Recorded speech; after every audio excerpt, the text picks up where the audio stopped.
Good morning, students. Today I am going to start chapter 15, water. As we all know that water is essential for the living beings. So in this chapter we will learn what are the sources of water, what are the uses of water, and how can we conserve the water and water cycle. So let's start it. First of all, we will read the first paragraph. Water is essential for the survival and growth of plants and animals. Two-thirds of the Earth's surface is covered with water. About 90% of water is found in seas and oceans. Water of seas and oceans cannot be used directly by us for domestic purposes because of its high salt content. Only a small fraction of fresh water, 0.01%, is available for our consumption because rest of the fresh water is frozen in glaciers and polar ice caps and some of it is present as groundwater. Water जो है वो living beings के लिए like humans हैं, plants हैं, animals हैं, birds हैं, सभी लिविंग बींग्स की ग्रोथ के लिए और उनके सर्वाइवल के लिए वाटर बहुत ज़्यादा एसेंशियल, बहुत ज़्यादा ज़रूरी है. अर्थ की जो सरफेस है, अर्थ हमारा एक जो है प्लैनेट है, उसकी जो सरफेस है उसका 2/3 पार्ट वाटर से कवर्ड है, यानी कि आधे से ज़्यादा पार्ट उसका जो है वो वाटर से कवर्ड है. About 90% of water is found in seas and ocean, और इस पूरे पार्ट में से 97% जो वाटर है वो सीज और ओशियन में है. जो सीज और ओशियन का वाटर है, यानी कि जो सॉल्टी वाटर है, उसको हम डायरेक्टली यूज़ नहीं कर सकते क्योंकि उसमें बहुत ज़्यादा हाई अमाउंट में सॉल्ट है, और सॉल्टी वाटर होने की वजह से हम उसको डायरेक्टली यूज़ नहीं कर सकते. हम जो अपने घरों में वाटर यूज़ करते हैं वो अर्थ पर पाए जाने वाले वाटर का 0.01% यूज़ करते हैं. तो सिर्फ इतने ज़्यादा अमाउंट में होने के बाद भी सिर्फ 0.01% जो वाटर है उसको हम कंज्यूम करते हैं, उसको हम यूज़ करते हैं. बाकी का जो वाटर है वो या तो ग्लेशियर्स की फॉर्म में है, या पोलर आइस कैप्स की फॉर्म में, या सीज और ओशियन में, यानी कि वो वाटर हमारे यूज़ का नहीं है. यूजेस ऑफ वाटर, वाटर के यूजेस क्या हैं? We need water for various purposes. Some uses of water are as follows. We need water for drinking, cooking food, washing clothes and utensils, flushing toilets, watering plants, and cleaning floors. Water is used in industries for producing almost all the things we use. It is a good medium for transportation of people and goods by boats and ships. Water is used in radiators of vehicles, car, buses, and trucks to keep their engine cool. Water is an essential requirement for growth and development of the plants. Water provides a medium for recreational sports such as swimming, boating, and water skiing. Water is used for generating electricity in hydroelectric power plants. हमें water की ज़रूरत बहुत सारे काम को करने के लिए होती है. यहाँ पर कुछ यूजेस बताए गए हैं, जैसे घरों में जो हमारा यूज़ क्या है, हम वाटर का यूज़ करते हैं ड्रिंकिंग के, यानी पीने के लिए, खाना बनाने के लिए, वॉशिंग क्लोथ्स, कपड़े धोने के लिए, बर्तन धोने के लिए, टॉयलेट फ्लश के लिए, या पेड़ों में पानी डालने के लिए, या अपने फ्लोर को क्लीन करने के लिए, यानी घर की साफ़ सफाई के लिए हमें वाटर की ज़रूरत होती है. इंडस्ट्रीज़ में वाटर जो है वो यूज़ होता है काफ़ी सारे प्रोडक्ट्स को बनाने के लिए जिनको हम यूज़ करते हैं. वाटर एक बहुत अच्छा मीडियम है जिससे लोगों को और साथ साथ गुड्स को भी ले जाया जा सकता है एक प्लेस से दूसरे प्लेस पर. जो हमारे यहाँ इम्पोर्ट एक्सपोर्ट होता है, जो हम थिंग्स बाहर भेजते हैं या बाहर से मंगाते हैं बहुत बल्क में, वो हमारे यहाँ वाटर के थ्रू ही आती हैं क्योंकि ये एक चीप मीडियम है. इसलिए तो वाटर ट्रांसपोर्टेशन के पर्पज़ से भी बहुत अच्छा मीडियम है. वाटर जो है वो व्हीकल्स में यूज़ होता है एज अ रेडिएटर. उनका जो रेडिएटर होता है उसमें यूज़ होता है एज अ कूलर, यानी कि जो इंजन को कूल बनाए रखने के लिए वाटर का इस्तेमाल होता है व्हीकल्स में. वाटर प्लांट्स की ग्रोथ के लिए, उनके डेवलपमेंट के लिए बहुत ज़्यादा ज़रूरी है, एज़ वेल एज़ हमारे लिए भी, हमारी ग्रोथ के लिए, हमारे डेवलपमेंट के लिए भी वाटर बहुत ज़्यादा ज़रूरी है. वाटर एक मीडियम आपको प्रोवाइड करता है जिससे आप लाइक फ़न कर सकें, लाइक जब इन्जॉय कर सकें, लाइक बोटिंग है, स्विमिंग है, वाटर स्कीइंग है, इन सब से हमें एन्जॉयमेंट मिलता है. और वाटर जो है वो इलेक्ट्रिसिटी जनरेट करने के लिए भी यूज़ होता है हाइड्रो इलेक्ट्रिक पावर प्लांट्स में. Now importance of water for living organism. Living organism के लिए वाटर की क्या इंपॉर्टेंस है, यानी हमारे लिए वाटर क्यों ज़रूरी है. Water is essential for every living being. It plays an important role in a large number of life processes. About 70% of our body weight is water. Water plays an important role in our body in the following ways. Water जो है वो living beings के लिए बहुत ज़्यादा ज़रूरी है. ये हमारी बॉडी में बहुत सारे प्रोसेस को प्ले होने, बहुत सारे प्रोसेस को अच्छे से फंक्शन करने के लिए बहुत इंपॉर्टेंट रोल प्ले करता है. हमारा जो भी वेट है उस वेट का 70% हमारी बॉडी में सिर्फ और सिर्फ वाटर होता है. जैसे कि अगर आप लगाएं कि एक पर्सन का वेट 40 केजी है, तो उसकी बॉडी में उस 40 केजी का आप 70% निकालेंगे तो वो 28 आएगा. तो उसकी बॉडी में 28 केजी सिर्फ और सिर्फ वाटर है, बाकी का अदर उसका वेट है. तो जो भी पर्सन होता है उसकी बॉडी में 70% उसके वेट का वाटर होता है. तो वाटर हमारे लिए कैसे ज़रूरी है? Water is a good solvent. The nutrients and salts present in our food get dissolved in water so that our body is able to absorb them easily. Water एक बहुत अच्छा सॉल्वेंट है, यानी इसमें लगभग सारी ये चीज़ें बहुत अच्छे से डिज़ोल्व हो जाती हैं, घुल जाती हैं. तो जो खाना हम खाते हैं, जो फूड हम खाते हैं, उनमें जो न्यूट्रिएंट्स होते हैं, सॉल्ट प्रेजेंट होता है, वो सब इसमें डिज़ोल्व होकर, इसमें घुल कर हमारी बॉडी में अच्छे से एब्जॉर्ब हो पाते हैं, ईजिली एब्जॉर्ब हो पाते हैं. It dissolves the waste materials of the body which are expelled from the body as urine. ये जो है हमारे बॉडी में जो वेस्ट मटेरियल होते हैं उनको भी डिज़ोल्व कर लेता है और उसके बाद में उनको एक्सपेल कर देता है, उनको यूरिन की फॉर्म में बॉडी से आउट कर देता है. Water regulates the temperature of our body by the process of sweating. Water जो है वो हमारी बॉडी के टेम्परेचर को भी रेगुलेट करता है. जब हमें स्वेटिंग आती है तो स्वेटिंग एक प्रोसेस है जिसमें हमारा बॉडी का टेम्परेचर मेंटेन रहता है वाटर की हेल्प से, यानी पसीना निकलना. In hot summers water evaporates from the surface of our body by taking away heat and cools our body. Hot summers यानी बहुत ज़्यादा गर्मियों में क्या होता है, वाटर हमारी बॉडी की सरफेस से इवेपोरेट्स होता है और हीट होकर हमारी जब निकलता है तो हमारी बॉडी को कूल करता है. Water helps in the germination of seeds and growth of plants. Water जो है वो सीड जर्मिनेशन में हेल्पफुल है, इसके साथ साथ प्लांट्स की ग्रोथ के लिए भी ज़रूरी है. It helps in the preparation of food by plants through the process of photosynthesis. ये वाटर जो है वो फोटोसिंथेसिस प्रोसेस में भी हेल्प करता है. फोटोसिंथेसिस वो प्रोसेस है जिसमें प्लांट्स अपना फूड प्रिपेयर करते हैं. तो फूड प्रिपरेशन के लिए जो इंग्रेडिएंट्स हैं उनमें वाटर एक ज़रूरी है. तो वाटर फोटोसिंथेसिस प्रोसेस को भी हेल्प करता है. Water dissolve the nutrients in the soil that can be easily absorb by the roots of plants. Water जैसे हमारे फूड में प्रेजेंट न्यूट्रिएंट्स और सॉल्ट को डिजॉल्व करके इजीली अब्जॉर्ब कराता है बॉडी को, ऐसे ही जो प्लांट्स में न्यूट्रिएंट्स होते हैं उनको सॉइल में अब्जॉर्ब करने देता है ताकि वो रूट तक ईजिली पहुंच सकें. Water also acts as a medium for the transport of minerals and other nutrients from one part of the plant to another. Water जो है वो एक मीडियम की तरह भी एक्ट करता है ताकि जो प्लांट में न्यूट्रिएंट हैं वो प्लांट के एक पार्ट से दूसरे पार्ट तक ईजिली ट्रांसपोर्ट हो सकें. Now sources of water. Water can B obtained from the following sources. हम वाटर को कुछ सोर्सेज नीचे दिए गए हैं उनसे ऑब्टेन कर सकते हैं. First is rain water. Rain water is considered to be the purest form of the natural water because it is usually free from any impurity, but the first shower while coming down to earth collect dust particles, germs and bacteria from the atmosphere, so it contains most of the impurities.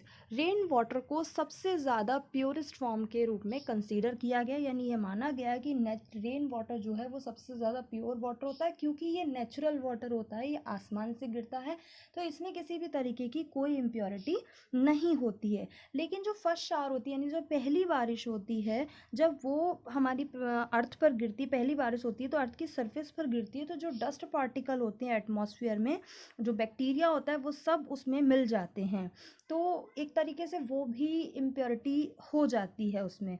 But ये सिर्फ first shower की बात हो रही है, but वैसे rain water को सबसे प्योरेस्ट फॉर्म कंसीडर किया गया है. Next topic is surface water. Surface water is present on the surface of the earth. It is of following types. First is river and lake water. The water in river and lakes come from rain and melting of snow on the mountains. Water flows down the mountains and goes into the rivers. On its way, it dissolves some soluble salts and carries suspended impurities. तो जो ये surface water है, जो जो water surface पर पाया जाता है वो सरफेस, अर्थ की सरफेस पर जो है वो सरफेस वाटर कहलाता है। ये आपका फर्स्ट टाइप इसका है रिवर और लेक का वाटर, यानी नदियों का वाटर जो। तो ये रिवर और लेक में वाटर कहाँ से आता है? या तो जो बारिश होती है उससे, या फिर जो माउंटेन्स पर स्नो मेल्ट होती है यानी बर्फ़ पिघलती है तो वो पानी मिक्स हो जाता है रिवर्स में।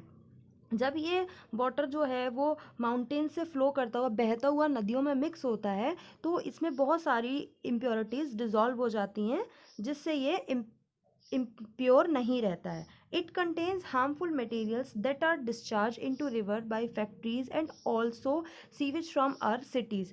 इस पानी में इसके साथ साथ क्या होता है कि क्योंकि ये रिवर वाटर है तो इसमें क्या है कि फैक्ट्रीज से जो वेस्ट मटेरियल निकलता है या हमारे शहरों से घरों से जो सीवेज मटेरियल वेस्ट में होता है वो भी इसमें डंप किया जाता है, वो भी इसी में फेंक दिया जाता है, तो इससे ये हार्मफुल हो जाता है। दस river water is polluted and may also contain germs. इसलिए जो रिवर वाटर होता है वो पॉल्यूटेड होता है क्योंकि वो खुला पानी होता है और उसी में लोग कोई भी कचरा कूड़ा वेस्ट मटेरियल पहाड़ी आपका फैक्ट्रियों से निकला हुआ वेस्ट मटेरियल सब उसी में डंप किया जाता है। तो जो रिवर वाटर होता है वो पॉल्यूटेड होता है, उसमें जर्म्स होते हैं। Water containing harmful microorganism like bacteria and viruses can cause danger diseases like jaundice, dysentery, cholera and typhoid. जो वाटर जिसमें जर्म्स होते हैं जैसे बैक्टीरिया है, वायरसेस हैं, ऐसा वाटर जो है उससे काफ़ी सारी बीमारियां हो सकती है, जैसे जॉइंडिस हो सकता है, टाइफाइड हो सकता है। तो जो बीमारी these diseases are known as water borne diseases, जो डिसीजेज वाटर की वजह से होती हैं, पॉल्यूटेड वाटर को पीने की वजह से होती हैं, कंज्यूम करने की वजह से, वो डिसीजेज वाटर बोर्न डिसीजेज कहलाती हैं। Second type is sea water. Sea water हम सभी को पता है क्या होता है, समुद्र का पानी। तो streams and rivers finally flow into the sea. तो ये जो जगह जगह पर रिवर्स होती हैं ये कुल मिलाकर सब एक ही जगह फाइनली फ्लो करती हैं, जाके समुद्र में मिक्स होती हैं। They eat dissolve impurities along with water into the sea. इनमें जैसे ये फ्लो करती हुई सी में जाके मिक्स होती हैं तो ये भी अपने साथ बहुत सारी इम्प्योरिटीज़ को डिजॉल्व करती हुई फिर सी में मिक्स होती है। यानी ये जब फ्लो करती हैं तो इनमें बहुत सारी इम्प्योरिटीज़ घुल जाती हैं और तब ये सी में मिक्स होती हैं। Sea water contains about 3.65% by mass of dissolve salt, the chief constitute being common salt. जो सी वाटर है उसमें क्या है कि वाटर का जो 3.6% पार्ट है वो सॉल्ट है, तो उसकी वजह से वो वाटर सॉल्टी होता है। Due to the presence of a large amount of common salt sea water is salty in taste and is called saline water.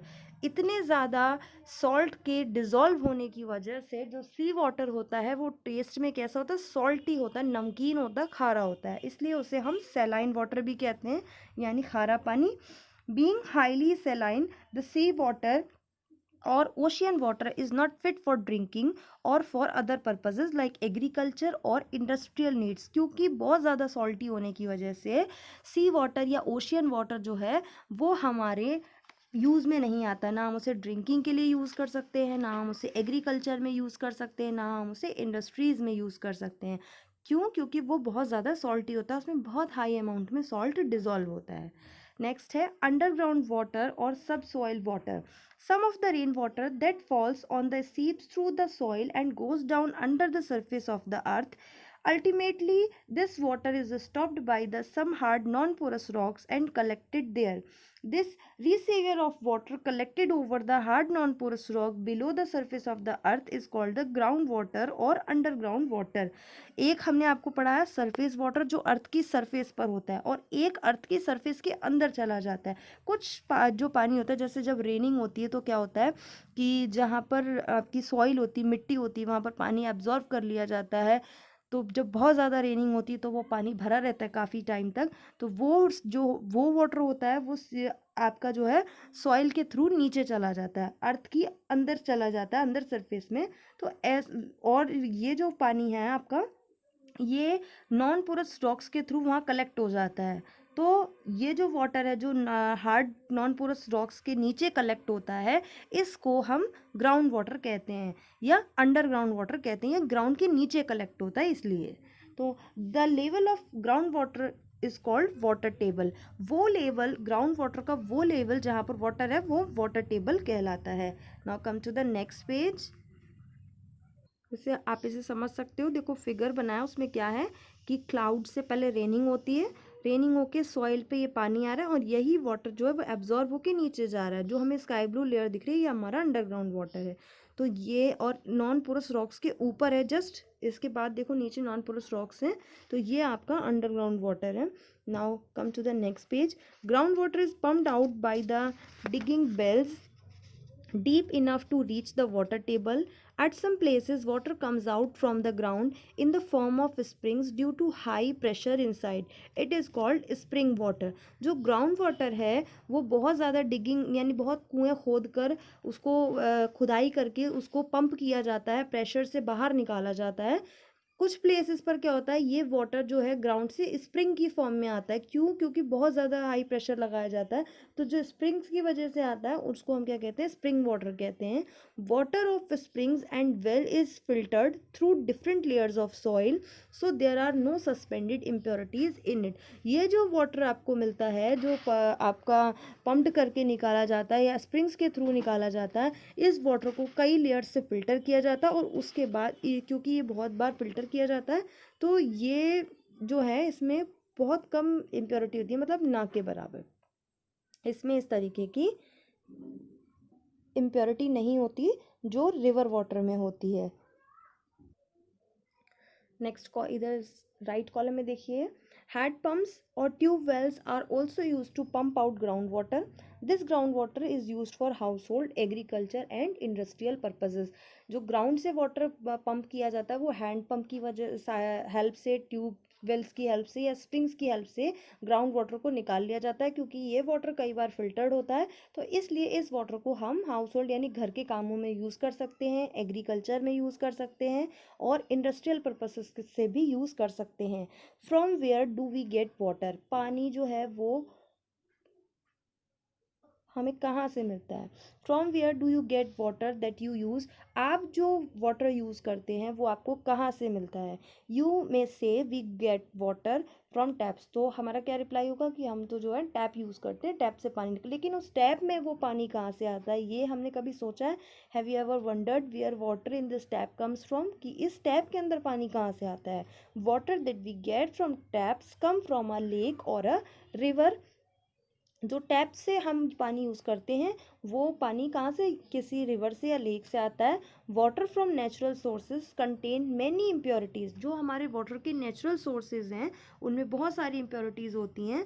जैसे अगर बारिश का पानी है, मैंने आपको बताया था पहली शार के बारे में, या फिर जो हमारा सी वाटर है या फिर जो हमारा रिवर वाटर है, ये सब पॉल्यूटेड होते हैं। तो इनको क्या किया जाता है, फिल्टर्ड किया जाता है। To make it fit for drinking these impurities must be removed. इसको पीने के लिए, यूज़ करने के लिए ये सारी इम्प्योरिटीज़ को दूर करना ज़रूरी है। रिवर और lake water is purified to make it fit for drinking purposes.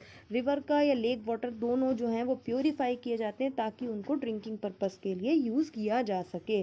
This purified river और lake water is supplied to our taps through a network of water pipelines. और यही वाटर जब फिल्टर कर लिया जाता है तो वाटर पाइपलाइन की हेल्प से हमारे घरों में, टंकियों में आता है। अब यहाँ नीचे एक एक्सरसाइज है। फर्स्ट क्वेश्चन देखिए, sea ocean water can not be use for domestic purpose because it contains. हम सी का या ओशियन वाटर क्यों नहीं यूज़ कर सकते? क्योंकि उसमें सॉल्युबल सॉल्ट होता है। How much of the earth surface is covered with water? आधी से ज़्यादा सरफेस हमारी जो है वो कवर्ड है, यानी 2/3, about 2/3 is covered with water. Fresh water can B obtain from. Fresh water कहाँ से मिल सकता है? देखो इसमें जो ऑप्शंस दिए हैं उसके अकॉर्डिंग आपको आंसर देना है। तो फ्रेश वाटर हमें रिवर से तो मिलता नहीं क्योंकि रिवर और लेक का वाटर पॉल्यूटेड होता है। तो फ्रेश वाटर आपको रेन वाटर इस ऑप्शन के अकॉर्डिंग मिल सकता है। Containment river water can cause, जो आपका पॉल्यूटेड वाटर होता है उसकी वजह से कौन कौन सी डिसीजेज हो सकती हैं? जॉइंटिस, डायंट्री, क्लोरिया, ऑल ऑफ दिस ये सारी ही हो सकती हैं। The level of ground water is called, जो ग्राउंड वाटर का लेवल है उसको क्या कहते हैं? water table. Now different states of matter. Water exists in three physical states: solid, liquid and gas. water जो है वो हमारी जो स्टेट होती है मैटर की, सॉलिड, लिक्विड और गैस, तो वाटर जो है वो इन तीनों ही स्टेट में अवेलेबल है. Water exist in solid, liquid and gases stated in nature also. ये तीनों ही स्टेट में एग्जिस्ट करता है. On high mountains water exist as snow. बहुत ऊंचे माउंटेन्स पर वाटर जो है वो स्नो की फॉर्म में एग्जिस्ट करता है. In rivers, lakes, ocean water exist in liquid state. नदियों में, तालाबों में, ओशियंस में, इन सब में वाटर लिक्विड स्टेट में एग्जिस्ट करता है. In air water exist as water vapour. और हवा में जो है वो वाटर वेपर यानी गैस के फॉर्म में एग्जिस्ट करता है. तो वाटर जो है वो नेचर में तीनों ही फॉर्म में एग्जिस्ट करता है. आप उसको अपने घर में भी एक सिंपली देख सकते हैं. कैसे देखेंगे कि आप जो पानी पी रहे हैं that is a liquid form, और अगर आपने उसी को पानी को फ्रीज करने के लिए रेफ्रिजरेटर में रख दिया, जमने के लिए रख दिया, तो जो आइस क्यूब्स बनेंगे, जो आइस बनेगी वो सॉलिड फॉर्म होगी. और उसी को अगर जो वाटर आपका है उसी को अगर आप बॉईल कर लेंगे तो जो स्टीम निकलेगी वो वेपर फॉर्म होगी. तो वाटर जो है वो तीनों ही स्टेट में एग्जिस्ट करता है. यहाँ नीचे एक पिक्चर के थ्रू देखो शो किया गया है. फर्स्ट वाले बीकर में आप देखो यहाँ पर आइस रखी हुई है, तो आइस जो है वो सॉलिड फॉर्म है. उसके बाद एरो लिखा है और लिखा है हीटिंग. अगर हम इसको हीट करें यानी आइस को हीट करेंगे तो वाटर वापस मिल जाएगा, और वो कौन सी स्टेट हो जाएगी, लिक्विड. और इस लिक्विड स्टेट को यानी इस वाटर को आप फिर से बॉईल करेंगे, हीट करेंगे, तो देखो ऊपर स्ट्रीम्स निकली हुई है, तो ये कौन सी स्टेट हो जाएगी, स्टीम जो है वो गैसेस स्टेट हो जाएगी. यानी अगर आप आइस को हीट करेंगे तो वाटर बनेगा, वाटर को हीट करेंगे तो क्या बनेगी, स्टीम बनेगी. तो वाटर जो है वो तीनों ही फॉर्म में एग्जिस्ट करता है. Water can be change from one state to another by heating और कूलिंग. वाटर को एक स्टेट से दूसरी स्टेट में चेंज किया जा सकता है हीट करके और कूल करके. देखो नीचे की क्वेश्चन टाइप के इन्होंने हमें बताना चाहा है कि आइस जो है, यहाँ पे देखिए आइस है, आइस सॉलिड फॉर्म होती है, और जब उसे हीट किया जाता है तो वो वाटर में कन्वर्ट हो जाती है यानी लिक्विड बन जाती है. और इस वाटर को जब हीट किया जाता है तो ये स्टीम में कन्वर्ट हो जाती है यानी कि गैस बन जाती है. आप इसको उल्टा करो, अगर आपके पास स्टीम है और आपको क्या करना है, वाटर वापस लेना है, तो इस स्टीम को कूल किया जाता है नहीं ठंडा किया जाता है, तो क्या है ये वापस वाटर में कन्वर्ट हो जाता है. और इस वाटर को आप फिर से फ्रीज करने के लिए रख देंगे यानी फिर से कूलिंग के लिए रख देंगे तो ये आइस बन जाएगी यानी सॉलिड फॉर्म में आ जाएगी. जब आइस से वाटर बनता है तो मेल्टिंग कहलाता है. जब वाटर से स्टीम बनता है तो इवेपोरेशन कहलाता है. जब स्टीम से वाटर बनता है तो कंडेंसेशन कहलाता है प्रोसेस. और जब वाटर से लिक्विड बनता है तो ये प्रोसेस फ्रीजिंग कहलाता है. ये चारों प्रोसेस आपको याद रखने हैं. जब आइस से वाटर कन्वर्ट होता है तो ये प्रोसेस मेल्टिंग कहलाता है. जब वाटर से स्टीम कन्वर्ट होता है तो ये प्रोसेस इवेपोरेशन कहलाता है. जब स्टीम से वाटर आता है तो ये प्रोसेस कंडेंसेशन कहलाता है. और वाटर से आइस बनता है तो ये प्रोसेस फ्रीजिंग कहलाता है. अब हम पहला पढ़ेंगे इवेपोरेशन ऑफ वाटर. वाटर का इवेपोरेशन क्या है, क्लियर है. You must have observe that when we spared wet clothes on a rope or a wire, they dry up after some time. Where does the water in the clothes go? The water present in the wet clothes evaporates when it receives heat from the sun to form water vapor. आपने हमेशा देखा होगा कि जब भी हम गीले कपड़ों को किसी तार पर या किसी रस्सी पर सुखाने के लिए डालते हैं तो हम देखते हैं कुछ टाइम बाद कपड़े अपने आप सूख जाते हैं. तो उनके अंदर जो पानी था वो कहाँ चला जाता है, वो पानी क्या होता है, सन के थ्रू इवेपोरेट हो जाता है. सन उसको अपनी हीटिंग से सोख लेता है, एब्जॉर्व कर लेता है, इवेपोरेट कर लेता है. तो इवेपोरेशन प्रोसेस के थ्रू जो हमारे वेट क्लोथ्स हैं वो ड्राई हो जाते हैं यानी कि सूख जाते हैं. This water vapour goes into the air. ये जो वाटर सन खींच रहा था, इवेपोरेट कर रहा था, ये हमारी एयर में मिक्स हो जाती है. So when all the water presents in wet clothes evaporates the clothes dry up. तो इसी तरीके से कपड़ों में, गीले कपड़ों में जो भी पानी होता है वो पूरी तरीके से जब इवेपोरेट हो जाता है तो हमारे जो कपड़े हैं वो सूख जाते हैं. अब इसकी डेफिनेशन देखो इवेपोरेशन की. The process of changing water into water vapour is called evaporation. वो प्रोसेस मैंने अभी आपको बताया था कि वो प्रोसेस जिसमें वाटर वेपर में कन्वर्ट होगा वो क्या कहलाएगा, इवेपोरेशन कहलाएगा. Due to the evaporation of water we observe the following things. Water के इवेपोरेशन की वजह से क्या क्या होता है ये देखिए। Water spilled on a floor dries up and disappears. जब भी कभी फ्लोर पर पानी गिर जाता है, ज़मीन पे पानी गिर जाता है, तो थोड़ी देर बाद वो अपने आप सूख जाता है। क्यों? इवेपोरेशन की वजह से। Water from wet roads, puddles or and rooftops of our houses dries up and disappears। छतों पे, सड़कों पे जो पानी गिरता है वो अपने आप सूख जाता है। यानी बारिश का पानी जो आपने देखा उसको कोई वहाँ पर साफ करने थोड़ी ना जाता है, अपने आप सूख जाता है। क्यों? इवेपोरेशन प्रोसेस की वजह से। Salt is obtained when water from the sea is left in shallow pits. The sea water evaporates, leaving behind the salt. जब क्योंकि सी वाटर सॉल्टी होता है, उसमें बहुत ज़्यादा अमाउंट में सॉल्ट होता है, तो सी से जो है सॉल्ट बनाया जाता है। तो बहुत सारे जब पिट्स आपके बनाए जाते हैं तो क्या होता है, इवेपोरेशन की वजह से वहाँ से वाटर तो इवेपोरेट होके गायब हो जाता है और सॉल्ट के ढेर लगे रह जाते हैं। जैसे देखो पिक्चर में दिखाया गया है, जैसे सॉल्ट के ढेर लगे रह गए और वाटर इवेपोरेट होके गायब हो गया है। तो इस तरीके से सॉल्ट ऑब्टेन किया जाता है इवेपोरेशन प्रोसेस की हेल्प से। Let us find out from where does the water present in the wet clothes और water spilled on a floor get heat to evaporate. इसको हम पढ़ते हैं कि कैसे अगर किसी फ्लोर पर पानी गिरा है या गीले कपड़ों का पानी, वो कैसे इवेपोरेट होता है। तो इसके लिए नीचे आपको एक एक्टिविटी दी गई है। हम अपने नेक्स्ट टॉपिक पर आते हैं। Now come to the next topic. Factors affecting evaporation. Evaporation को कौन से फैक्टर अफेक्ट करते हैं, किसकी वजह से इवेपोरेशन तेज़ी से होगा, किसकी वजह से इवेपोरेशन धीरे होगा, स्लो होगा, ये यहाँ पर बताया जा रहा है। Evaporation of water depends mainly on the following factors. First is temperature, second is wind speed, third is humidity and fourth is surface area. जो फैक्टर हैं जिनकी वजह से इवेपोरेशन अफेक्टेड होता है वो कौन कौन से हैं? Temperature, wind speed, humidity and surface area. ये कैसे अफेक्ट करते हैं? टेम्परेचर देखिए, evaporation increase with the increase in temperature and vice versa. जितना ज़्यादा टेम्परेचर होगा उतनी ही तेज़ी से एवेपोरेशन होगा। यानी कभी आप देखना, कभी ऐसा होगा कि हम सर्दियों के टाइम में अगर हम गीले कपड़े सूखने डालते हैं तो वो जो है बहुत देर में सूखते हैं, लेकिन गर्मियों के टाइम में अगर हम गीले कपड़े सूखने के लिए डालते हैं तो वो बहुत जल्दी सूख जाते हैं। क्यों?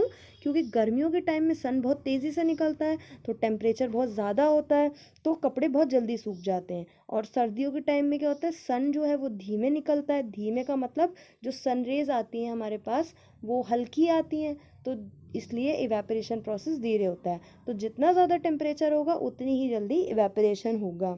नेक्स्ट है wind speed. As the speed of wind increases rate of evaporation also increases. जैसे मतलब विंड जितनी तेज, हवा जितनी तेज़ी से चलेगी, इवेपोरेशन उतनी ही तेज़ी से होगा। कभी कभी आपने देखा होगा कि बिना सूरज के निकले ही, मतलब सिर्फ हवा हवा में ही कपड़े सूख जाते हैं। जैसे हम लोग मशीन में ड्रायर लगाते हैं और उसको कपड़े को अगर हम थोड़ी सी देर के लिए भी डालते हैं हवा में तो वो बहुत जल्दी सूख जाता है। तो अगर विंड स्पीड तेज होगी तो इवेपोरेशन तेज़ी से होगा। Humidity, rate of evaporation decreases with increase in humidity in air. अगर ह्यूमिडिटी बढ़ेगी तो इवेपोरेशन धीमा होगा। ह्यूमिडिटी क्या होती है? जो एयर जो आपकी वाटर वेपर जो प्रेजेंट होती है एयर में, वो ह्यूमिडिटी कहलाती है। तो जितनी ज़्यादा ह्यूमिडिटी बढ़ेगी उतना ही ज़्यादा आपका इवेपोरेशन घटेगा, यानी धीरे होगा। Surface area, larger the surface area the faster is the evaporation of water. जितना ज़्यादा सरफेस एरिया होगा उतनी ही जल्दी इवेपोरेशन होगा। However evaporation of water is slow process. हालांकि वाटर का जो इवेपोरेशन है वो एक स्लो प्रोसेस यानी धीमा प्रोसेस है। There is another process through which water vapour gets transferred into the air, it is called transpiration. एक और प्रोसेस है जिसकी वजह से जो वाटर वेपर है वो एयर में मिक्स हो सकती है, और उस प्रोसेस को हम लोग कहते हैं ट्रांसपायरेशन। ट्रांसपायरेशन किस में होता है और कैसे होता है ये देखते हैं। Plants also need water to grow. Plants को भी ग्रो करने के लिए वाटर की ज़रूरत होती है। They take this water from the soil through their roots and use a part of it in making their food and retain some of it in the different parts. Plants को भी खाना बनाने के लिए या ग्रो करने के लिए वाटर की बहुत ज़्यादा ज़रूरत है। ये वाटर जो लेते हैं ये रूट्स तक जाता है और ये फिर अपना फूड बनाते हैं और उसको अलग अलग पार्ट्स तक ट्रांसफ़र करते हैं। The remaining water is release by plants into the air as water vapour through stomata. और जो बाकी का बचा हुआ वाटर होता है इनके पास, वो क्या होता है कि प्लांट्स स्टोमेटा के थ्रू रिलीज कर देते हैं, यानी बाहर निकाल देते हैं। स्टोमेटा क्या होते हैं? लीव्स पर जो छोटे छोटे छेद होते हैं उन्हें स्टोमेटा कहते हैं। और प्लांट के पास जो एक्स्ट्रा वाटर होता है, एक्स्ट्रा, उसको ये रिलीज कर देते हैं वाटर वेपर की फॉर्म में। और जो ये रिलीज करते हैं ये प्रोसेस क्या कहलाता है? ट्रांसपायरेशन कहलाता है। This process is called transpiration. यानी कि ट्रांसपायरेशन क्या है? The excessive loss of water vapor in the of water by the plants in the form of water vapor through stomata is called the transpiration. stomata के through excessive water को water vapour के form में loss करना क्या कहलाता है? Transpiration कहलाता है। So we can say that water enters the air through two main process, evaporation and transpiration. तो इसका क्या मतलब है? वाटर जो है वो एयर में दो, वाटर वेपर जो है वो एयर में दो तरीके से एंटर कर सकती है। पहला तो आपका इवेपोरेशन है, यानी सूख कर इवेपोरेट होकर, और दूसरा आपका ट्रांसपायरेशन है। क्लियर है? अब नीचे एक एक्सरसाइज देखिए, MCQs है इसमें। The solid state of water is, water की सॉलिड स्टेट क्या है? Ice. The process of changing water into steam is evaporation. The process by which steam can be change into water, steam water में convert हो रही है, condensation. The process by which excess water is released by plants into the air as water vapour is called the transpiration. और which of the following affect the rate of the evaporation? Evaporation को कौन सा affect करता है factor? Temperature भी करता है, wind भी करती है, ह्यूमिडिटी भी करती है, यानी कि all of these. Now next is condensation. Condensation is the process by which water vapor converts into water on cooling. Cooling करने पर जो वाटर वेपर है जब वो वाटर में कन्वर्ट होती है तो वो प्रोसेस क्या कहलाता है? कंडेंसेशन कहलाता है. I am repeating again, on cooling when water vapour converts into water it is called the condensation. यानी कूलिंग करने पर जब वाटर वेपर वाटर में कन्वर्ट होती है तो वो प्रोसेस कंडेंसेशन कहलाता है.